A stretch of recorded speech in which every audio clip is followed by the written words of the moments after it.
Hello, Culver City. It is such an honor to spend this time with you. For the last 30 years, I've spent working in the business of creativity. I've led award-winning creative teams in the art of persuasion. And I'm here to persuade you to do something radical. To do absolutely nothing. Seriously.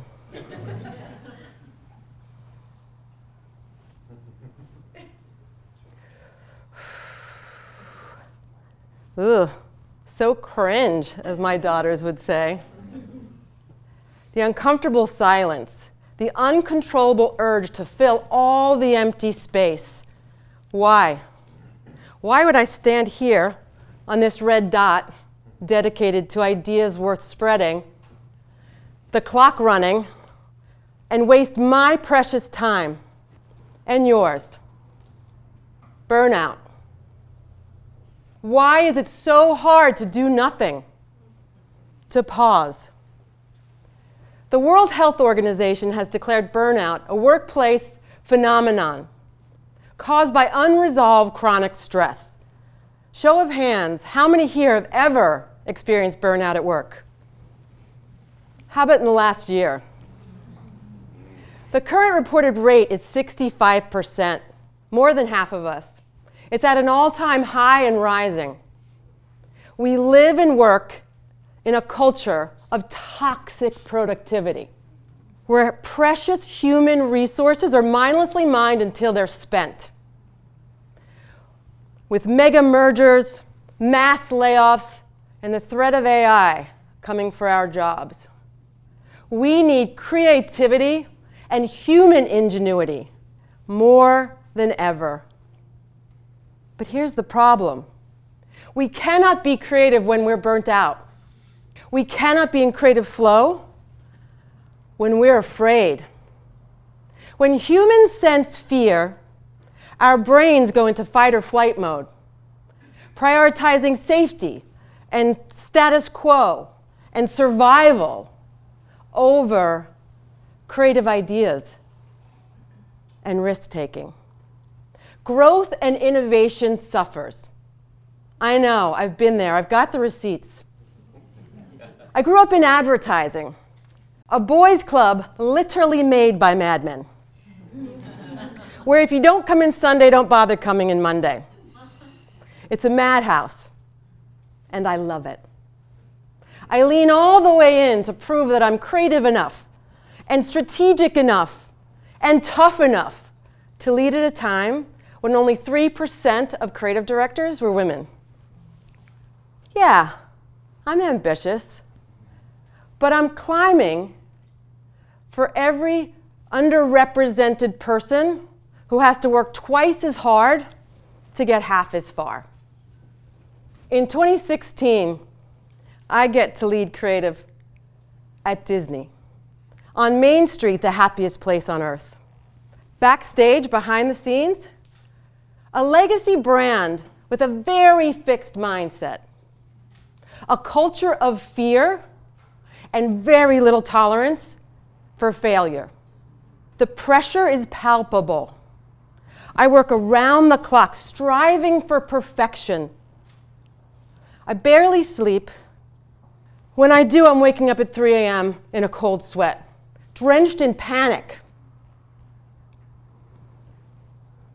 I'm drowning. Have you ever looked like you're winning from the outside, but you're losing it on the inside? I can't stop. I can't fail. I push on with toxic resiliency, on a mission to create a culture of psychological safety within a corporate culture, where my people, my creative teams, are safe to take big swings and to fail forward. Fast forward to 2021. I'm the Chief Creative Officer at Walmart, the top of the mountain, baby. But I doubled down to prove that I can build creativity, capabilities, and culture at the speed of retail at the world's biggest retailer. In a highly matrixed, highly reactive, highly results-driven organization. I am slowly losing my creative spark.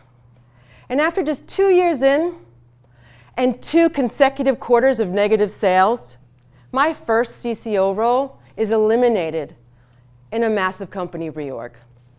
The first time I've been laid off, let go, fired. I am full of shame. I know I'm not alone. I know it happens at all levels. All the cool girls get fired now, right?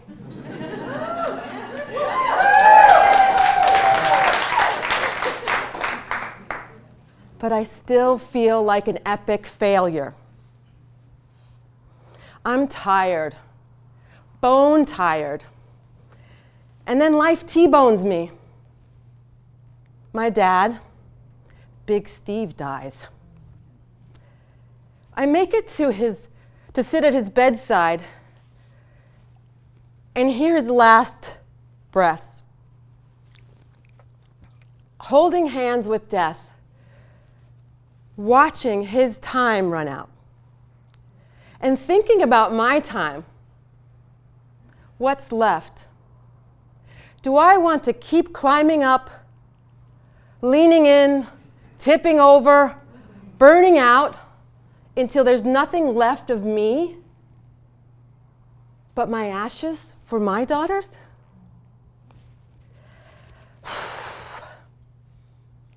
I make a radical decision, radical for me, to do absolutely nothing.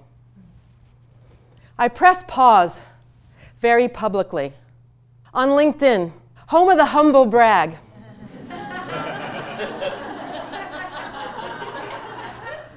I'm leaving Walmart, but I'm not going anywhere.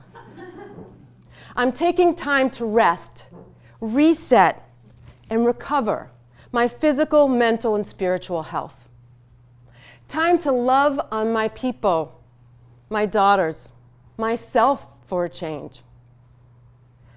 That one post gets almost 1 million impressions.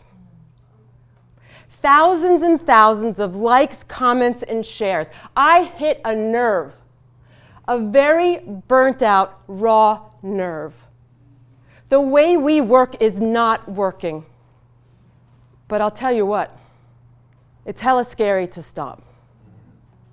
Fear the phone will stop ringing, fear of aging out and becoming irrelevant, fear of scarcity, of not having enough, of not being enough. Somehow, I managed to let go of the grind long enough to breathe. I highly recommend it.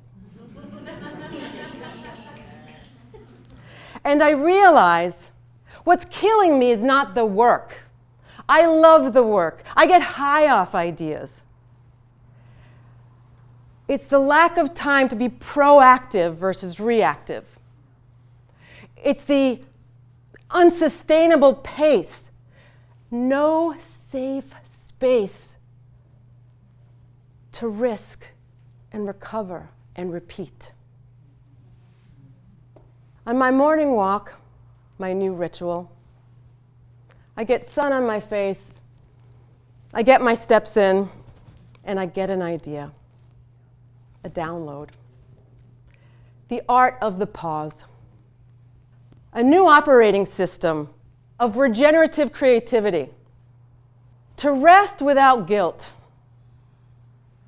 To create the conditions for curiosity and ideas to flow with abundance instead of being extracted through fear and scarcity. Inspired by nature, seasons for fields to lie fallow, seasons of exponential growth. And there's science in the art of the pause. Research has proven that short, consistent breaks help lighten our cognitive load, enhance our creativity, and actually boost our productivity. Pausing isn't a woo-woo personal indulgence. All right, it's a little woo-woo. But it's a proven strategic intervention to reduce chronic stress.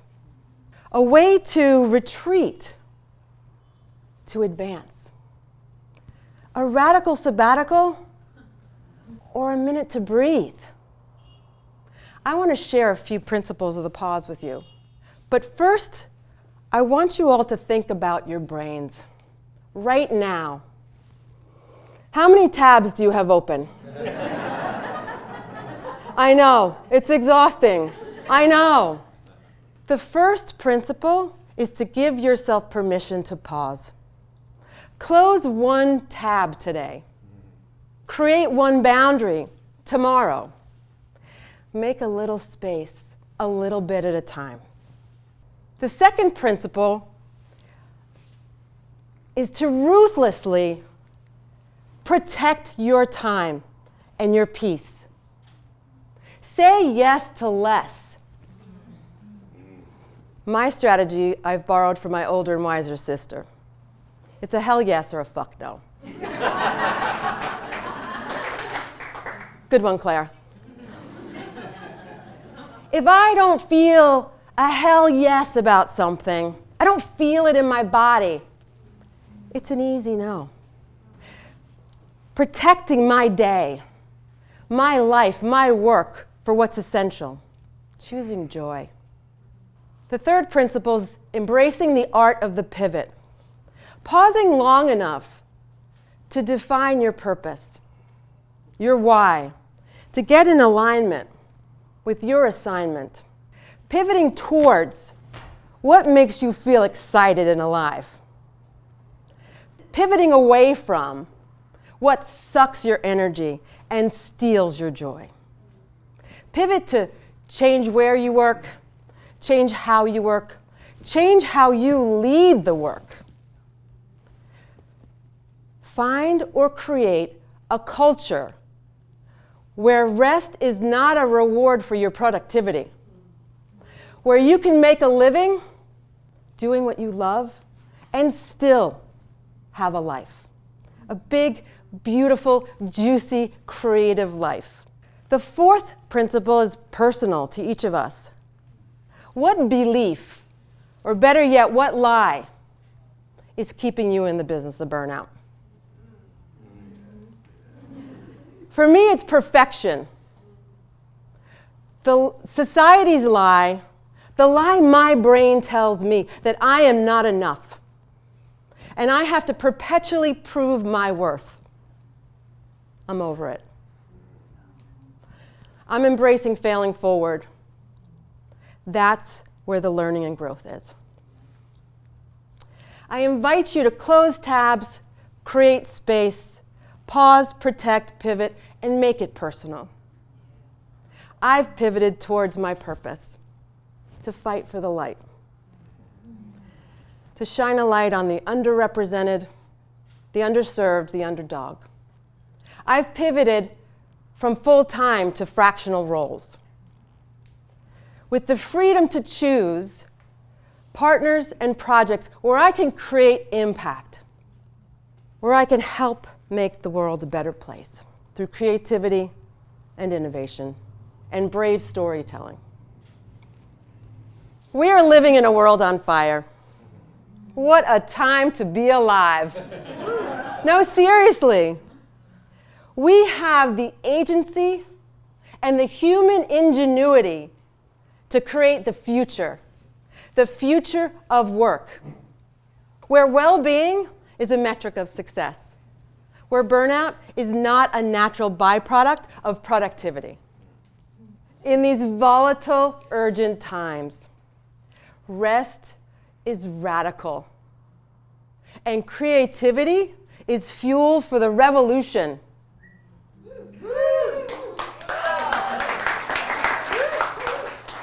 for a better tomorrow, for a better life. I want to leave you with this quote. It's okay if you fall down and lose your spark. If you burn out, pause.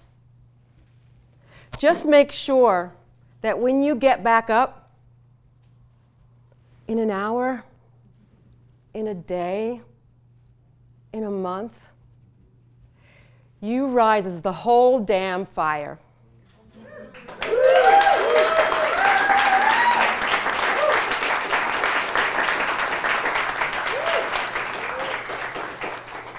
Because the revolution needs your spark, and your spark, and your spark. Thank you so much for your precious time. Yeah.